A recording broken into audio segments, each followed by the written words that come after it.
오늘 이 시간에는 형광강도법 스펙트로플로리메트리 또는 스펙트로플루로포토메트리에 대해서 우선 형광강도법을 들어가기 전에 지난 시간에 배웠던 내용에 대해서 잠깐 살펴보도록 하겠습니다. 우리는 지난 시간에 우드워드 피셔 규칙을 이용해서 어떤 화합물이 최대 흑강도를 계산하는 방법에 대해서 배웠습니다.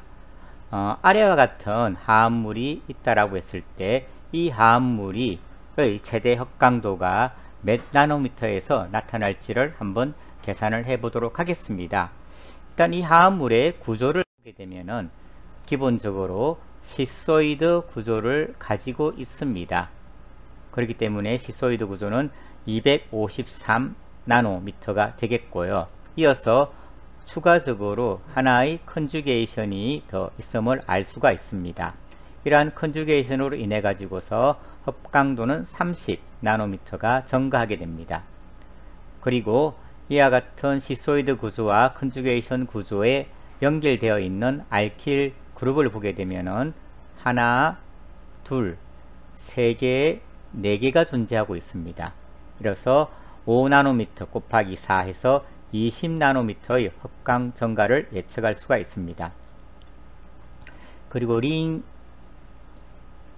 A, B, C를 보았을 때 A링을 기준으로 엑소사이클릭 더블 본드가 하나 존재하고 있고, 그리고 C링을 기준으로 해서도 역시 엑소사이클릭 더블 본드가 하나가 존재하고 있기 때문에 엑소사이클릭 더블 본드 2개 이렇게 해서 10나노미터가 증가하게 됩니다.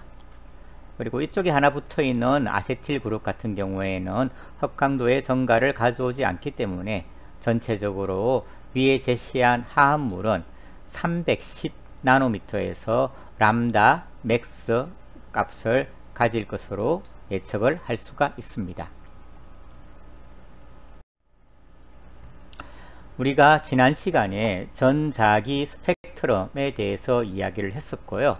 오늘 배울 우리가 형광강도법에서는 일반적으로 일렉트로닉 전자의 전이가 가능한 비지블 그리고 UV 자외선 영역의 빛을 이용한다라고 볼 수가 있습니다.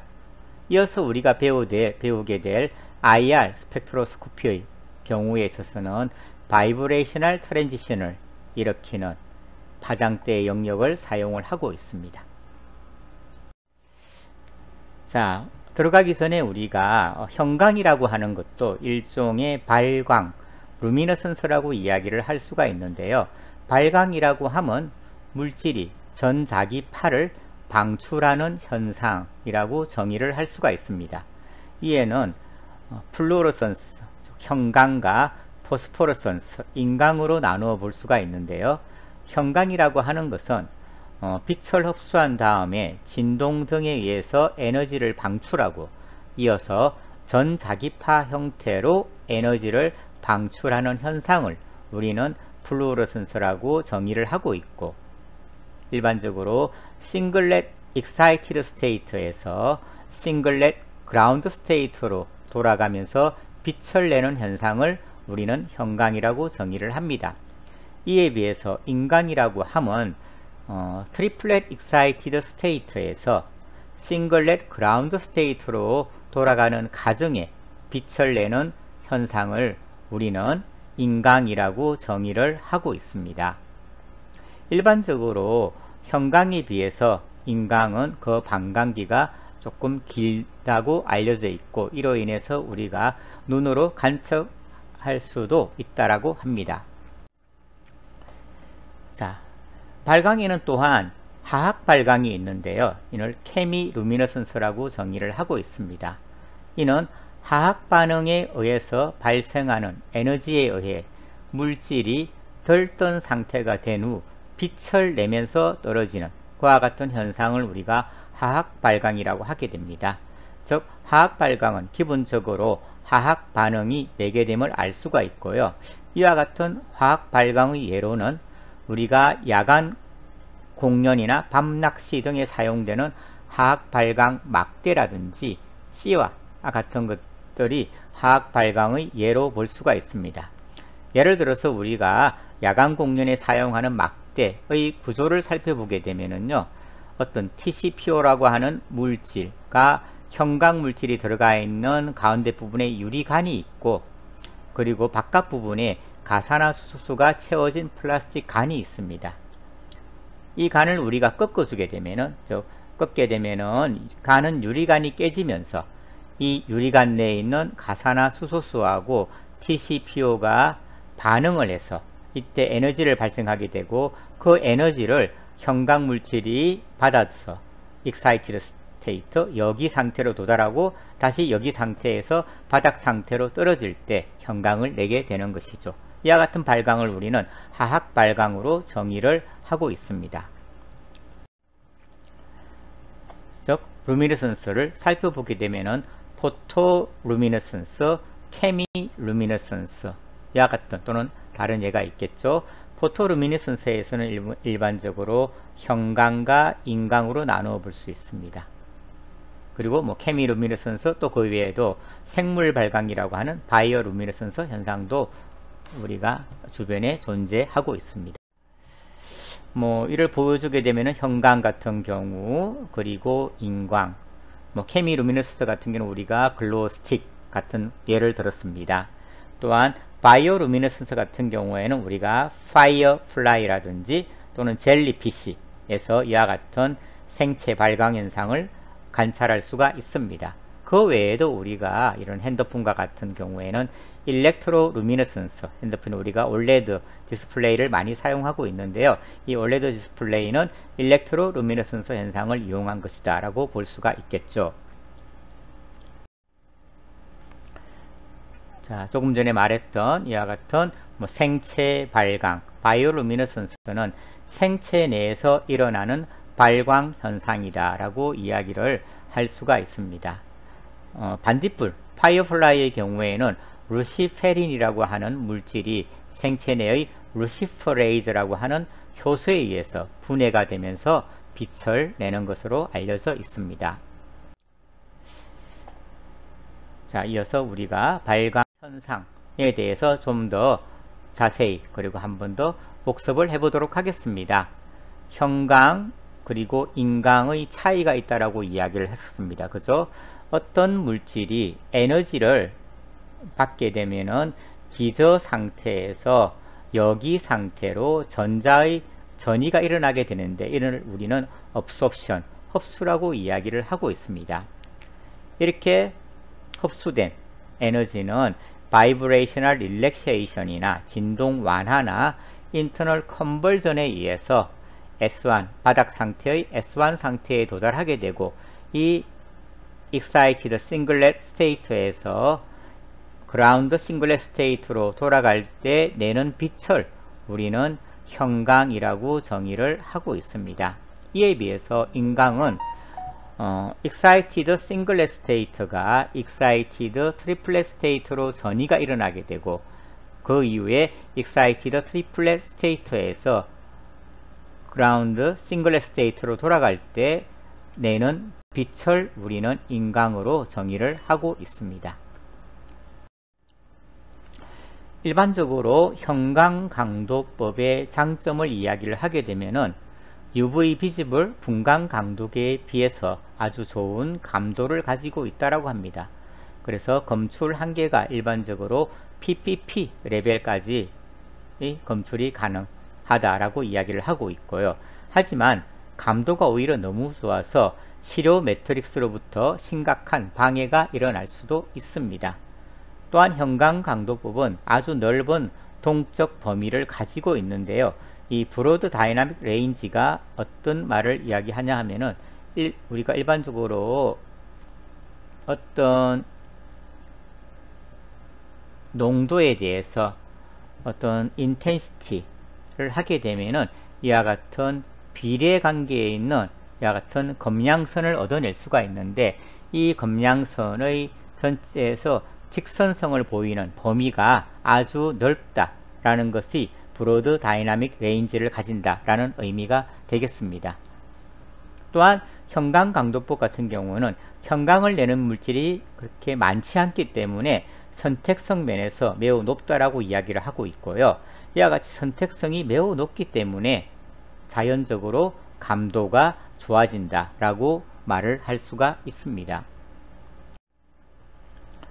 형광강도법의 장점으로는 감도가 이런 UV, 비즈블, 분광 강도계에 비해서 매우 좋다라는 것이고요. 그리고 셀렉티비티가 매우 좋더라.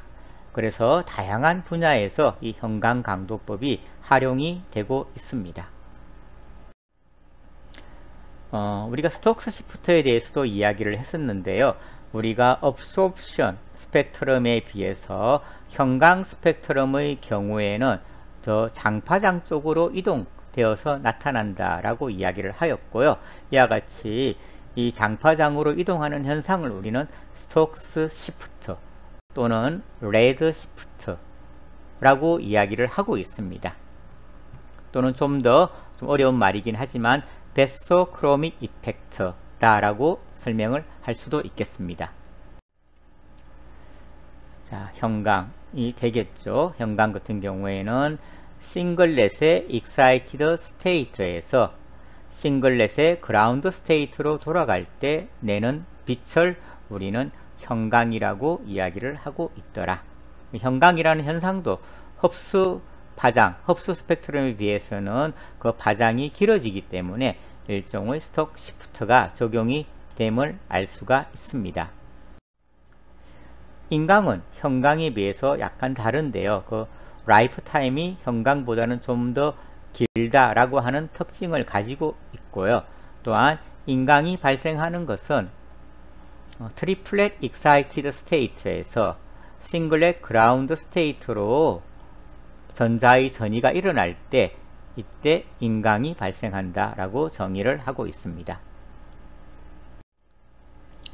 다음으로 이 형광 광도계에 대해서 한번 살펴보도록 하겠습니다.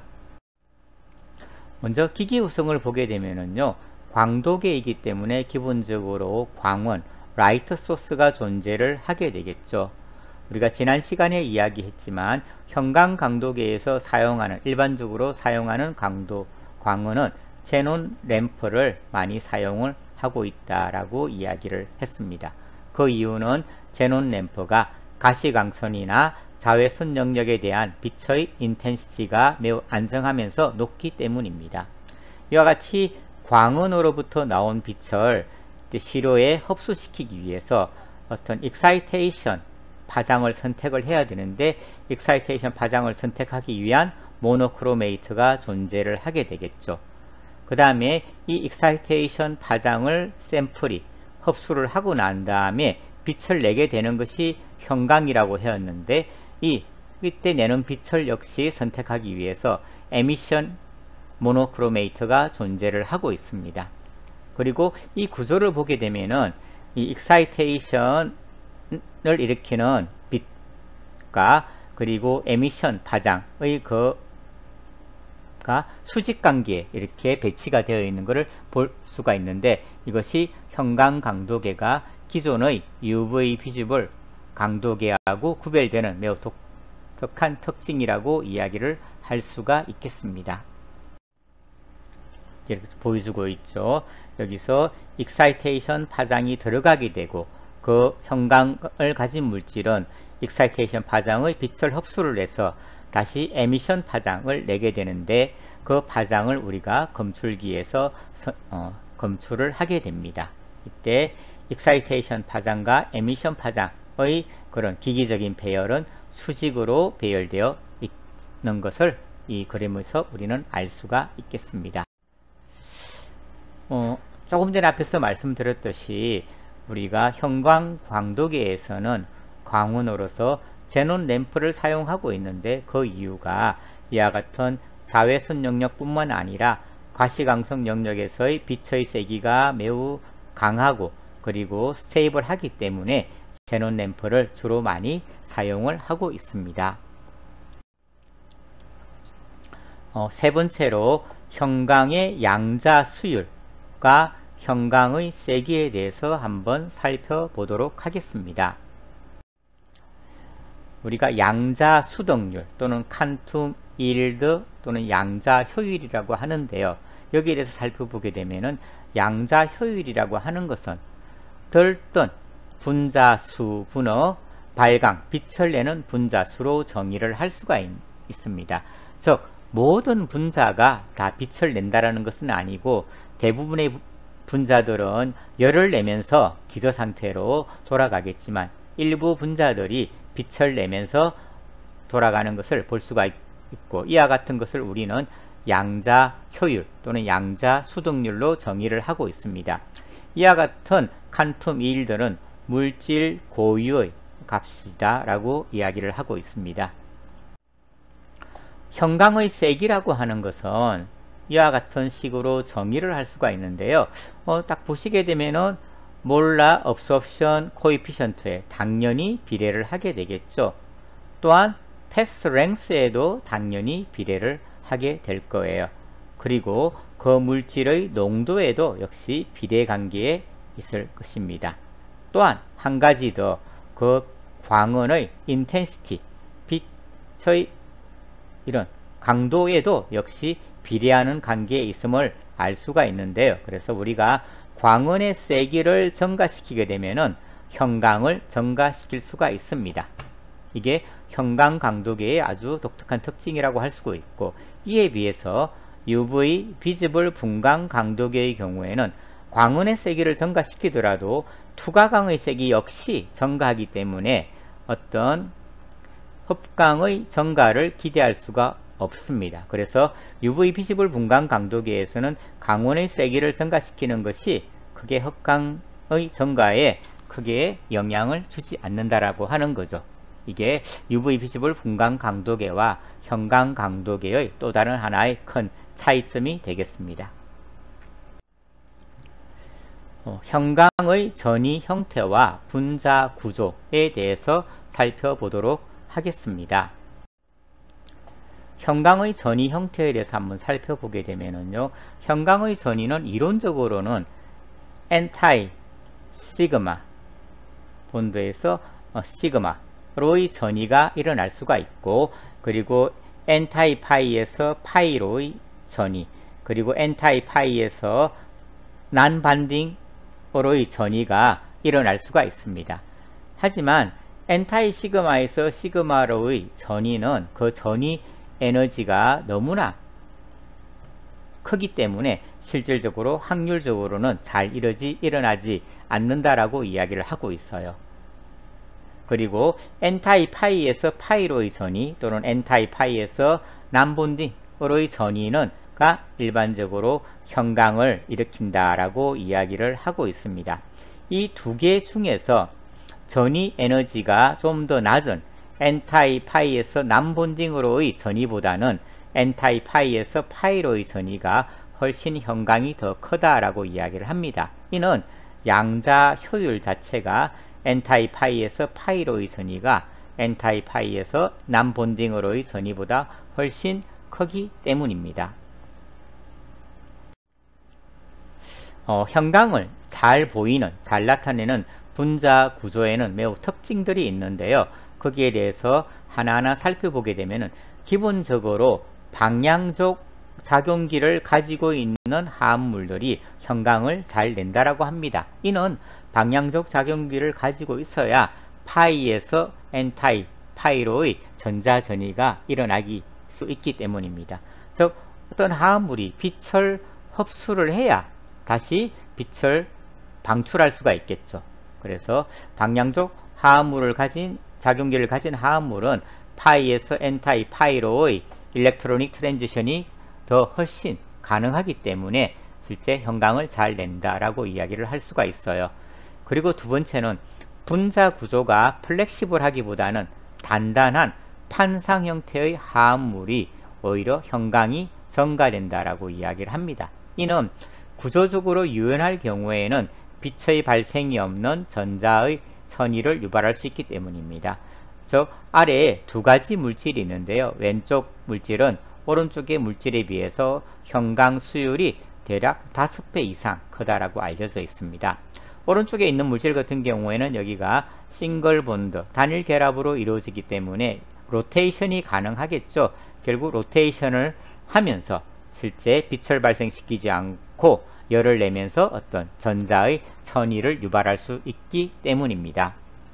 이와 같은 특징 때문에 우리가 유기 킬레이터제가 금속이온하고 착물을 형성하게 되면은 실제적으로 착물을 형성하면서 구조적으로 단단해지겠죠. 그렇기 때문에 형광이 증가하게 되겠습니다. 또한 화합물 구조 내에 이와 같이 방향족 한의 개수가 증가하면 증가할수록 형광도 커지게 된다라고 이야기를 합니다. 또한 치한기를 가지고 있는 방향족 화합물의 경우, 예를 들어서 질소가 포함된 방향족 고리 같은 경우에는 질소에는 비공유 전자쌍이 존재하기 때문에 남본딩에서 엔타이파이로의 전이가 일어날 수가 있겠죠. 그죠? 하지만 이렇게 전이가 일어나고 난 다음에 이 질소가 포함된 방향족 고리 화합물 같은 경우에는 싱글 스테이트에서 트리플 스테이트로의 전이가 잘 일어난다라고 해요. 그렇게 되면은 트리플 스테이트에서 그라운드 스테이트로 돌아갈 때 내는 빛은 인강이기 때문에 자연적으로 인강은 늘어나게 되겠지만 형광은 억제가 되게 된다고 하는 것입니다. 또한 할로겐적으로 치환된 그런 화합물의 경우에는 할로겐의 원자량이 크면 클수록 형광은 감소한다라고 이야기를 하는데, 이를 우리는 헤비어텀 이펙트라고 이야기를 하고 있습니다.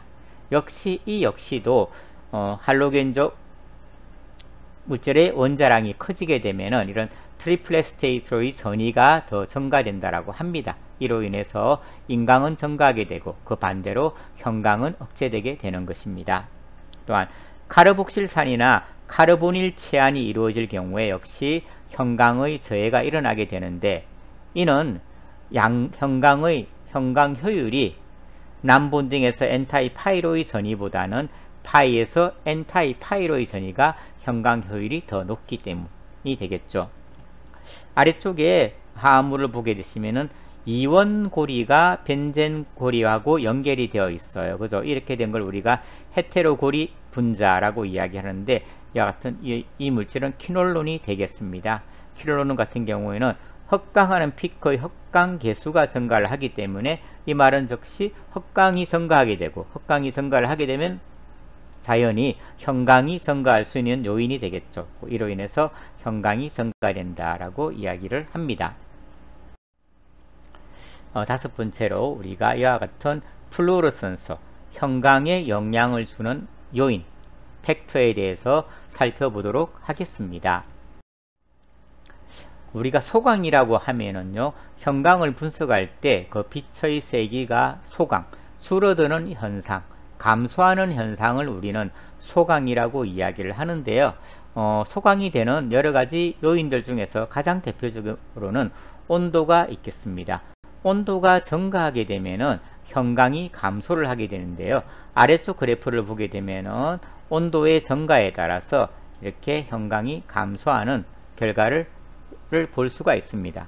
이는 실제 온도가 증가하게 되면은 분자 간의 운동이 활발해져서 그 결과 충돌 횟수가 증가하게 되고, 충돌을 많이 하게 되면은 빛의 발생이 없는 형태로의 전이, 즉 열을 내면서 기저 상태로 돌아가는 전이가 증가하기 때문입니다.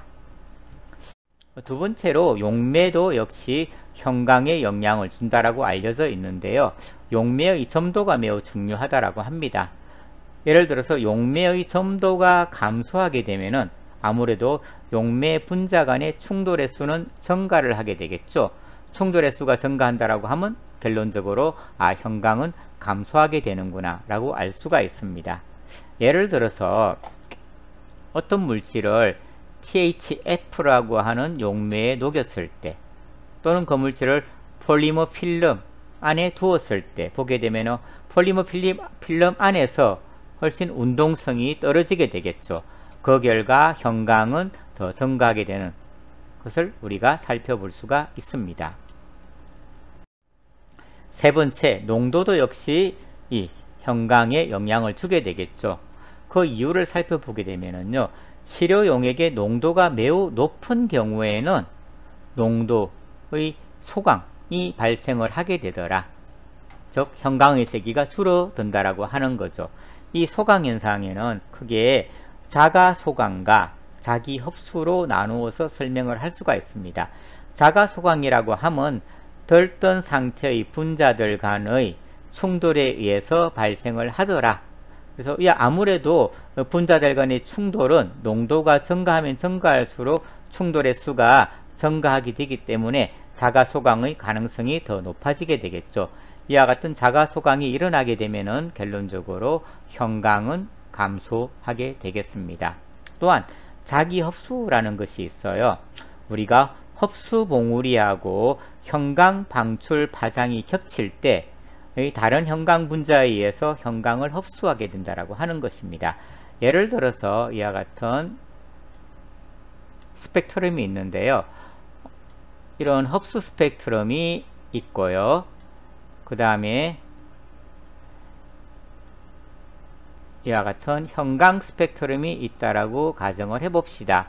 자, 이 영역에서 이 물질은 형광을 내지만 이 파장 예를 들어서 뭐 250 나노미터라고 생각을 가정을 해봅시다.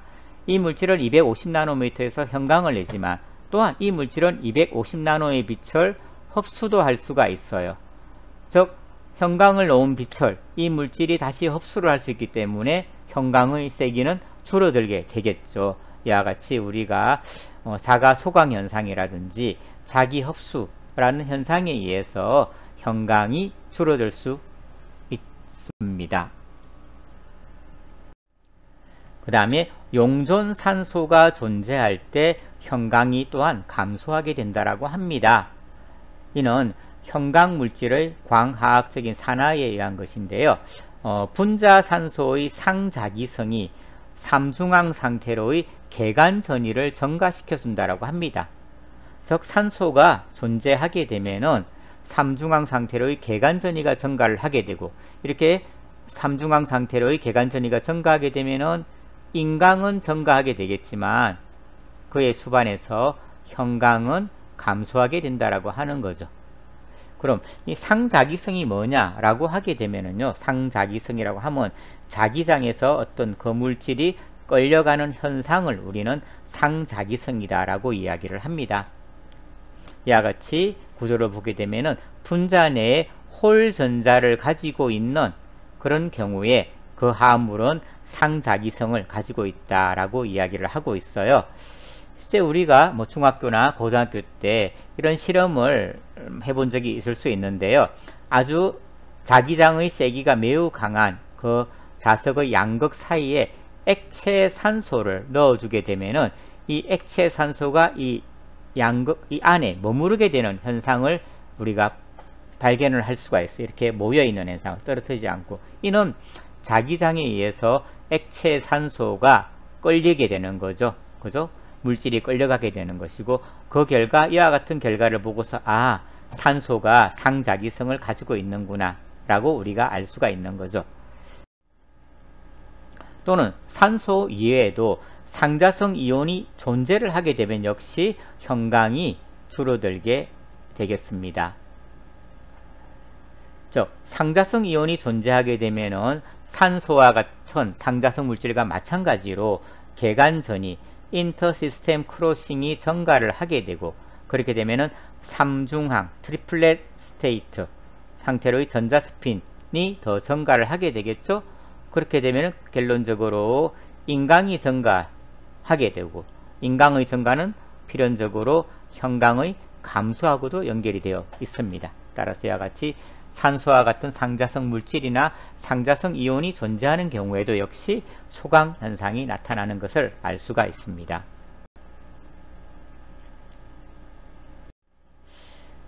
그다음 여섯 번째로 형광 스펙트럼에 대해서 살펴보도록 하겠습니다. 자, 이와 같은 왼쪽에 있는 화합물 같은 경우는 우리가 벤조파이렌이라고 이야기를 하고 있어요. 벤조파이렌의 스펙트럼을 보게 되면은 왼쪽에 있는 이와 같은 것을 우리가 excitation 스펙트럼 또는 사실은 absorption 스펙트럼이 되겠죠.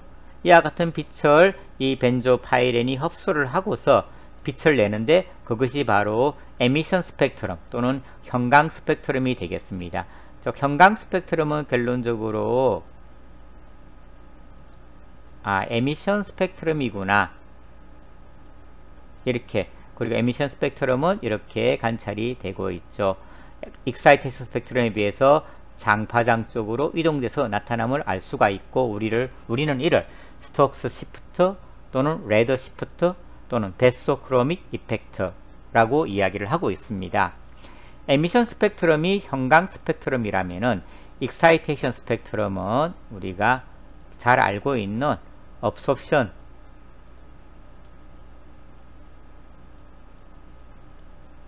스펙트럼이라고 할 수가 있겠습니다. 자, 마지막으로 형광 발광법의 어플리케이션에 대해서 잠깐 살펴보도록 하겠습니다. 자, 무기물의 형광법. 실제 무기물 자체는 형광을 나타내지 않아요. 그럼 이를 어떻게 알 수 있을까 하는 방법에는 형광을 띠고 있는 어떤 킬레이터를 만들어서 형광의 세기를 측정할 수가 있겠습니다. 그죠? 실제 한번 관련해서 조금 우리가 살펴보게 되면은요, 우리 혈액 안에는 헤모글로빈이라는 이 존재를 하고 있다. 그죠? 헤모글로빈은 햄프로틴이에요. 그러니까 그 구조 내에 철 원자를 함유하고 있는 거죠. 그래서 우리가 어떤 살인 사건이 일어난 현장에서 그 어떤 혈흔을 감지하기 위해서 이제 사용하는 물질이 있는데 그걸 우리가 뭐 혈흔을 찾는 시약 또는 뭐 루미놀이라고 이야기를 하고 있습니다. 실제 이 루미놀 반응을 우리가 가지고서 여기에서 어떤 뭐 살인 사건이 있었다 또는 뭐 그 살인 사건의 현장이 이 방에서 특정한 이 지역에서 일어났다 라는 것을 알 수가 있는데, 최근에 뭐 아주 최근은 아니지만 2017년도에 국내에 있는 연구 사무관이 실제 어떤 이 외국산을 대체할 수 있는 새로운 루미놀 시약을 개발하였다고 해서 아주 화제가 된 적이 있습니다. 우리가 루미놀 반응을 이용을 하게 되면은요, 실제 어떤 혈흔을 알아낼 수가 있는데 그 혈흔을 알아내는 방법이 결국은 혈액 속에 있는 철 원자를 검출하는 방법이기 때문입니다. 이 루미놀하고 산화제하고 만나게 되면은요, 실제 파랑색의 형광이 나타난다고 합니다. 이 파랑색의 형광을 우리가 디텍션 해가지고서 범죄 현장에서 혈흔을 감식하고 있는 것이죠. 루미놀이라고 하는 물질은 이와 같은 복잡한 구조를 가지고 있습니다. 이 루미놀은 염기성 조건에서 다이애나이온이라고 하는 물질로 전환이 일어날 수가 있고요. 이 다이애나이온을 하는 물질은 트리플렛 상태의 다이애나이온으로 전환이 일어날 수가 있는데, 이러한 전환이 일어나기 위해서는 산소가 있어야 된다라고 합니다. 근데 우리가 이 루미놀 아래는 하이드로젠 프록사이드, 가산화수소가 있고요. 이 가산화수소는 철이 존재할 때, 이 철이라고 하는 것은 우리가 혈액 내에 있는 철분 같은 것이 되겠죠. 철이 존재할 때 철 촉매하에서 산소가 발생을 시키게 되고, 이때 발생된 산소가 실제 다이애나이온과 반응을 해가지고서 트리플렛 상태의 다이애나이온이 만들어진다라고 이야기를 하고 있습니다. 이렇게 만들어지게 되면은 이와 같은 것으로부터 우리가 어떤 루미놀 반응, 즉 루미놀 화학 발광 현상이 되겠죠. 그것이 일어나게 되고, 이것으로부터 우리는 범죄 현장에서 이 혈흔을 감식을 할 수 있게 되는 것입니다. 유기물의 이런 형광 분석 방법에 대해서는 위슬러와 와이트라고 하는 연구자가 약 200종 이상 물질의 정량 방법을 보고한 바가 있습니다. 형광을 띠고 있는 가장 대표적인 물질로 우리는 로다민 6G라고 하는 아래와 같이 아주 복잡한 구조를 가진 물질을 볼 수가 있는데요. 이 화합물을 보게 되면은 이 화합물의 업소션 파장은 대략 한 28나노미터에서 나타나게 되고요. 이와 같은 빛을 흡수해서 이 로다민 6G는 555나노미터에서 형광을 방출한다 라고 잘 알려져 있습니다. 이 로다민 XG라고 하는 것이 나왔는데 관련해서 칼세인 AM이라고 하는 물질이 있어요. 칼세인 AM의 구조는 이렇게 생겨 있습니다. 칼세인 AM이라고 하는 물질은 원래 이런 세포막을 잘 들어가서 실제 세포 내로 들어가게 되고 이 세포 내에서 가수분해가 일어나서 형광을 나타내는 칼세인으로 전환이 일어날 수가 있습니다. 근데 이 칼세인 AM이라고 하는 것은 P글라이코프로테인, 우리 멤브레인에 이렇게 박혀 있는데요. P글라이코프로테인은 가장 대표적인 약물 수송 단백, 드럭 트랜스포터 중에서도 이플럭스 펌프로 가장 잘 알려져 있습니다. 이플럭스 펌프라고 하면 실제 어떤 약물이 우리 몸속으로 흡수되는데 그 흡수되는 것을 막아주는 역할을 한 트랜스포터가 되겠죠. 우리 몸속으로 들어가는 것을 막아주는 거예요. 근데 원래 이 칼세인 AM이라고 하는 것은 P글라이코프로테인의 기질이기 때문에 이 PGP의 작용에 의해서 세포 안으로 잘 들어가지 못하고 이렇게 밖으로 이렇게 방출이 되게 되겠죠. 그래서 아주 일부만이 세포 안으로 들어가서 가수분해가 일어나기 때문에 형광이 매우 약하게 나타날 거예요. 그런데 만약에 우리가 이 P글라이코프로테인의 이니비터를 이렇게 가하게 되면은 이 PGP의 활성이 줄어들게 되겠죠. 그렇게 되면은 칼세인 AM이 셀 멤브레인을 통과해서 세포 내로 들어가는 양이 증가를 하게 되고 그리고 가수분해에 의해서 생성되는 칼세인의 양도 증가하게 되기 때문에 형광 또한 증가를 하게 되겠죠. 그래서 이와 같은 현상을 이용을 해가지고서 실제 우리가 P글라이코프로테인이라고 하는 수송단백의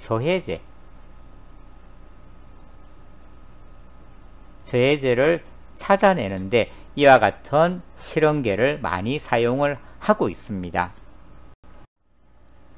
저도 이와 같은 실험을 한 적이 있는데요. 우리가 P글라이코프로테인이라고 하는 약물 수송단백 또는 이플럭스 펌프의 저해제를 스크리닝 하는 경우에 이와 같은 P글라이코프로테인이 가발현되어 있는 세포주, 예를 들어서 LMDR1이라든지 MDCK2, BCRP와 같은 세포주를 이용을 해서 세포주를 배양을 하고 여기에다가 어떤 PGP의 이니비터가 될 수 있는 허벌 익스트랙트라든지 또는 플라보노이드, 털피노이드 등을 우리가 첨가를 하게 되겠죠. 그런 상황에서 이 세포주에다가 칼세인 AM이라고 하는 PGP의 기질을 넣어주게 되면은 만약에 이 중에 저해제가 존재한다라고 하면은 칼세인 AM의 이플럭스가 줄어들게 되겠죠.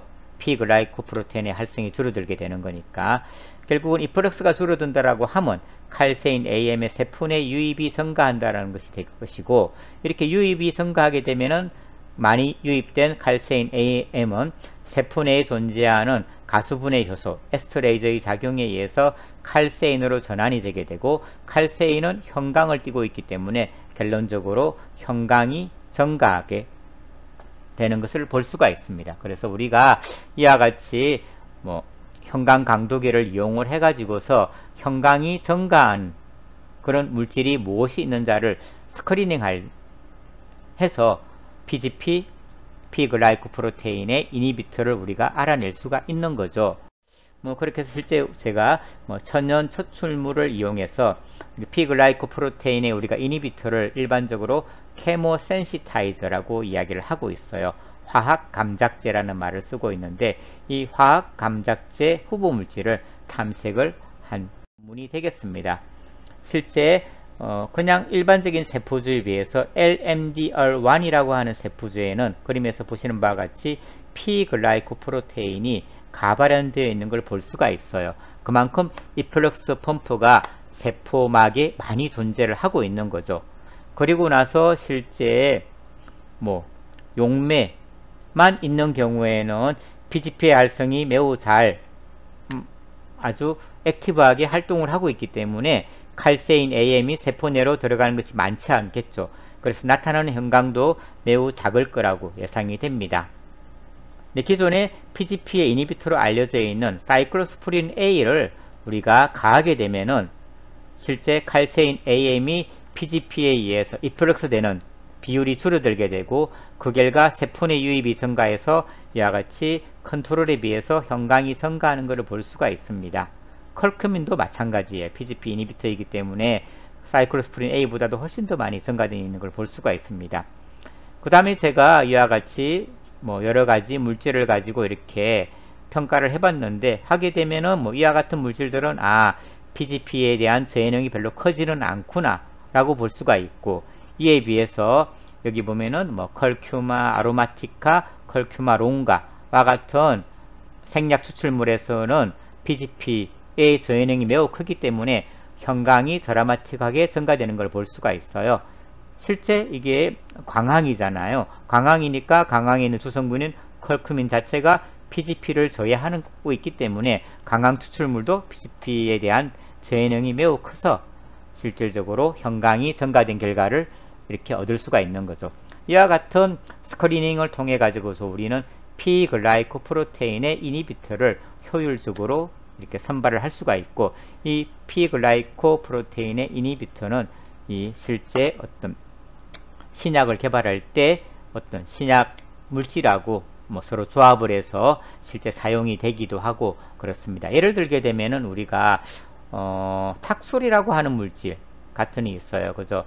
탁솔이라고 하는 물질은 항암제인데, 실제 탁솔이라는 물질은 PGP의 기질로 알려져 있어요. 그렇기 때문에 실제 암세포 안에 잘 들어갈 수가 없겠죠.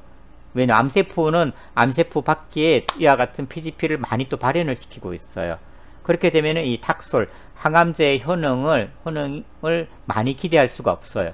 그런데 이 탁솔과 함께 병용해서 P글라이코프로테인 이니비터를 같이 넣어주게 되면은, 같이 넣어준 이 PGP 이니비터가 P글라이코프로테인의 활성을 떨어뜨리게 되고, 그렇게 되면은 탁솔이 세포 안으로 더 많이 유입되게 되겠죠. 그렇게 해서 암세포를 죽일 수가 있으니까, 그런 어떤 약물의 그런 항암 능력을 더 증가시키기 위해서 P글라이코프로테인을 사용할 수가 있다. 그래서 우리는 이 PGP 이니비터와 같은 물질을 화학 감작제 또는 케모센시타이저라고 명칭을 하고 있습니다. 단백질 같은 경우 우리가 현강으로 분석을 할 수가 있는데, 가장 대표적으로 단백질을 이루고 있는 20개의 아미노산 중에서 트립토판이라든지 타이로신, 페닐알라닌과 같이 우리가 벤젠링을 이렇게 가지고 있는 이와 같은 아미노산의 경우에는 현강을 잘 띠고 있어요. 그렇기 때문에 실제 타이로신 같은 경우는 300나노미터에서 현강을 나타내고, 트립토판은 350나노미터에서 현강을 나타내는 걸 볼 수가 있습니다. 이와 같은 아미노산들은 현강 강도계를 이용해서 우리가 잘 분석을 할 수가 있겠죠. 그럼 아미노산 중에서 현강을 나타내지 않는 아미노산들이 사실은 대부분이에요. 그런 것들은 우리가 분석을 할 수가 없느냐? 그렇지 않습니다. 현강을 나타내지 않는 아미노산이라고 하더라도 현강을 나타내도록 하는 물질하고 유도체 반응을 통해서 우리가 현강성 물질로 전환을 시킬 수가 있는데요. 실제 플로르스카민이라고 하는 물질하고 어떤 아미노산과 같은 프라이머리 아민이 반응을 하게 되면 현강을 띠는 물질로 전환이 되는 거죠. 그렇게 되면은 알라닌 같은 또는 글라이신과 같은 화합물도 우리가 현강 강도계로 분석을 할 수가 있겠죠. 이와 같은 유두체 시약, 현강을 띠게 하는 유두체 시약으로는 플로르스카민과 같은 것이 있고, 또는 OPA, 오르소프탈 알데하이드와 같은 물질들이 있습니다. 이와 같은 물질들은 실제 프라이머리 아민과 반응을 해가지고서 강한 현강을 띠는 물질로 전환을 시켜주는 것으로 잘 알려져 있습니다. 플로르스카민 그리고 오르소프탈 알데하이드 이외에도 덴실 클로라이드 또는 FITC 같은 것들이 현강을 띠게 하는 유두체 시약으로 현재 잘 알려져 있습니다. 우리가 예를 들어서 플로르스카민을 가지고서 어떤 단백질의 양을 정량을 할 수가 있는데요. 실제 플로르스카민 자체는 어떤 현강을 띠고 있지 않아요. 하지만 이 플로르스카민이 프라이머리 아민과 반응을 하게 되면은 강한 현강을 띠고 있는 물질로 전환이 일어나게 되고 그 형광을 우리가 뭐 익사이테이션 파장을 400나노미터, 에미션 파장, 형광 파장을 460나노미터로 해가지고서 형광 강도계로 측정을 하게 되면은 그 실온 내에 있는 단백질의 양을 정량을 해낼 수가 있게 되는 거죠. 또는 프로스카민 이외에도 이와 같은 오르소포탈 알데하이드라고 하는 물질도 역시 마찬가지인데요. OPA라고 하는 물질도 프라이머리 아민과 반응을 해가지고서 강한 형광을 띠고 있는 물질로 전환이 일어나게 됩니다. 실제 OPA로 반응을 시켰을 때에는 익사이테이션 파장을 360나노미터, 에미션 파장을 460나노미터로 해서 실제 측정을 해가지고서 실온내에 있는 단백질의 함량을 알아낼 수가 있겠습니다. 약물과 같은 경우에도 형광을 띠고 있는 약물이 상당히 많아요. 예를 들어서 암피타민 같은 경우 또는 아세틸살리실릭 액시드, 살리실릭 액시드 전부 다 형광을 띠고 있는 것으로 잘 알려진 약물입니다. 우리가 이런 생화학 실험을 할 때 형광을 띠고 있는 물질을 사용하는 경우가 있는데 가장 대표적인 예로 그린 플루오레센트 프로테인 GFP라고 하는 단백질이 있어요. 녹색 형광 단백질, 우리나라 말로 이렇게 이야기를 하고 있습니다. 2008년도에 아래에 계신 이 세 분의 연구자가 이 녹색 형광 단백질을 이렇게 발견한 공로로 노벨 화학상을 받았다라고 합니다. 실제 이 녹색 형광 단백질 GFP 같은 경우에는요, 젤리피쉬에서 우리가 추출해서 얻어낸 생체 발광 단백질이에요. 단백질이 생체, 빛을 내기 때문에 실제 우리가 어떤 신약의 표적을 알아내는데 아주 용이하게 사용할 수가 있는 거예요. 예를 들게 되면 실제 어떤 녹색 형광 단백질을 어떤 동물체에 우리가 주입을 하고 그 다음에 거기다가 우리가 빛을 조사를 하게 되면은 이 녹색 형광 단백질이 빛을 받아서 형광을 내게 되겠죠. 그래서 녹색 형광 단백질이 가 있는 곳에서 이렇게 빛이 나타나는 것을 볼 수가 있어요. 이런 걸 우리가 관찰을 해가지고서 우리의 어떤 질환의 타겟이 이쪽 질환에 잘 있구나, 존재하는구나, 그런 것들도 알아낼 수 있다라고 합니다. 또한 실제 오른쪽에 있는 그림과 같은 경우에는 실제 보게 되면은 여러가지 형광 단백질을 지의 신경세포에 주입해 놓은 모습이에요. 즉 형광 단백질을 지의 신경세포에 주입하고 나서 여기다가 빛을 조사를 하게 되면은 자동적으로 형광을 띠게 되겠죠. 그리고 형광을 띈 모습을 보게 되니까 아주 우리가 현대 예술작품을 보듯이 신경세포가 이렇게 되어 있구나 하는 것을 우리가 시각적으로 확인을 할 수가 있는 거죠. 또 우리 생활 주변에서 형광을 띠고 있는 거 보게 되면 우리가 두루마리 화장지라든지 A4 용지다, 흰색이다, 그죠? 근데 흰색을 사실은 내기가 힘들어요. 그래서 흰색이 내도록 하기 위해서 이런 형광 플루오레센트 브라이트닝 에이전트를 아래와 같은 것들을 사용을 하고 있는데 이와 같은 것들도 사실은 형광 물질이 되겠죠.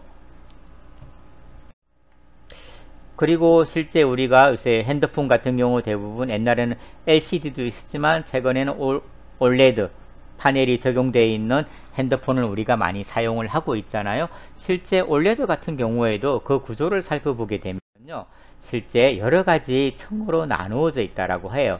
그리고 그 층에 있는 각각의 층마다 보게 되면은 어떤 형광을 내는 물질들로 이렇게 구성이 되어 있는 거죠. 어떤 층에는 전자를 전달시킬 수 있는 물질 또는 빛을 낼 수 있는 물질, 같은 형광을 내고 있는 물질이 존재를 하게 되고 여기다가 우리가 빛을, 즉 에너지를 주게 되면은 자동적으로 발을 하게 되겠죠. 그것으로부터 우리가 핸드폰을 보게 되면은 여러가지 색깔이 구현되는 것을 볼 수가 있는 거죠. 이와 같은 것도 형광 발광법을 이용해서 우리가 실생활에서 사용하고 있는 아주 대표적인 예라고 할 수가 있겠습니다. 또한 우리가 이중 나선 구조를 가지고 있는 DNA를 검출할 때도 역시 형광 강도법을 사용을 하고 있어요. 피코그린이라고 하는 물질이 있는데요. 이 피코그린이라고 하는 물질은 더블 스트랜드 DNA와 특이적으로 반응을 잘한다라고 합니다. 이렇게 해가지고서 480나노미터에서의 형광을 측정하게 되면은 이 더블 스트랜드 DNA가 얼마나 내 시로 내에 존재하는지를 형광 강도법으로 쉽게 알아낼 수가 있는 거죠. 또한 우리가 DNA 시퀀싱을 할 때 ATGC가 되겠다, 그죠? ATGC를 알아내 가지고서 이런 시퀀싱을 할 때도 형광 강도법이 사용이 되고 있습니다.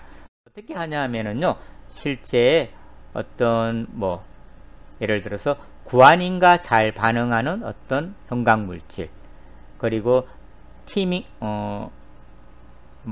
티민과 잘 반응하는 형광 물질, 또는 아데닌과 잘 반응하는 형광 물질, 이와 같은 것들을 사용을 해 가지고서 하나하나 시퀀싱을 해서 이 프로테인, 이 DNA의 염기 서열이 어떻게 구성되어 있는지를 알아내는 데도 역시 형광 강도계가 사용이 되고 있다라고 이야기를 할 수가 있습니다. 자, 이상으로 우리가 지금까지 형광 강도계에 대해서 한번 살펴보았습니다. 그럼 우리가 지금까지 살펴본 내용에 대해서 여러분들이 어느 정도 이해하고 있는지에 대해서 몇 가지 문제를 통해서 한번 살펴보도록 하겠습니다. 먼저 빛을 흡수한 물질이 별던 일중항 상태에서 스핀의 변화가 없이 바닥 일중항 상태로 내려오면서 발광하는 현상을 우리는 뭐라고 하느냐. 아마 답 쉽게 알고 있겠죠? 우리가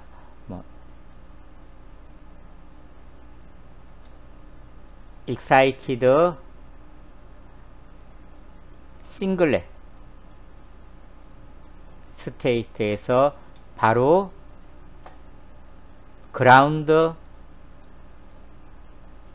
싱글렛 스테이트로 가면서 빛을 내는데, 이 빛을 우리는 뭐라고 한다? 형광이라고 한다 라고 배웠어요. 그죠? 형광이 되겠죠? 인광은 우리가 다르다, 그죠? 인광이라고 하는 것은 excited singlet state에서 excited triplet state로 전이가 일어나게 되고, 그 이후 excited triplet state에서 ground singlet state로 갈 때 내는 빛을 우리는 인광이라고 한다라고 배웠습니다. 그죠?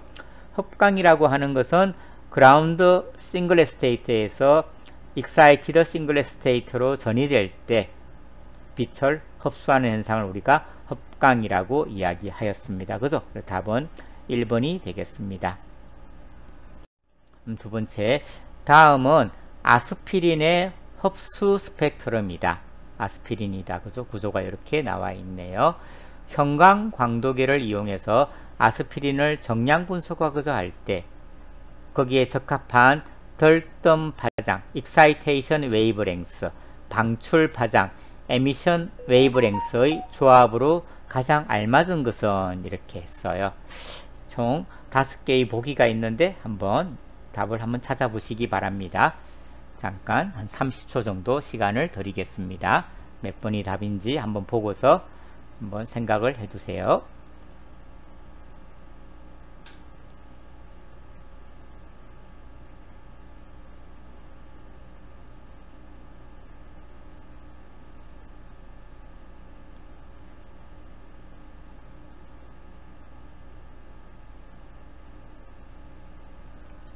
자, 답을 구하셨나요? 답을 한번 보게, 일단은 먼저 생각할게요. 우리가 excitation wavelength하고 emission wavelength를 비교했을 때 어떤 게 더 파장이 길다? 라고 했어요. emission wavelength가 파장이 더 길다 라고 했습니다. 그럼 그 중에서 1번은 길어요. 맞겠다, 그죠? 2번도 길다, 그죠? 3번은 보게 되면은 오히려 emission이 짧아요. 그럼 3번은 답이 아니구나. 4번도 가능하겠다, 그죠? 길어요. 5번을 보게 되면 역시 짧아졌어요. 그러니까 이것만 알고 있어도 적어도 3번하고 5번은 답이 아니구나 라고 이해를 할 수가 있습니다. 그 다음에 가장 적합한 덜뜸 파장이라고 했어요. 익사이테이션이 되기 위해서는 이 아스피린이라고 하는 물질이 빛을 잘 흡수를 해야 되겠죠.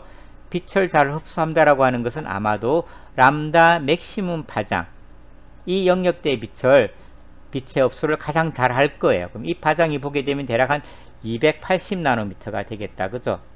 280나노미터. 그죠?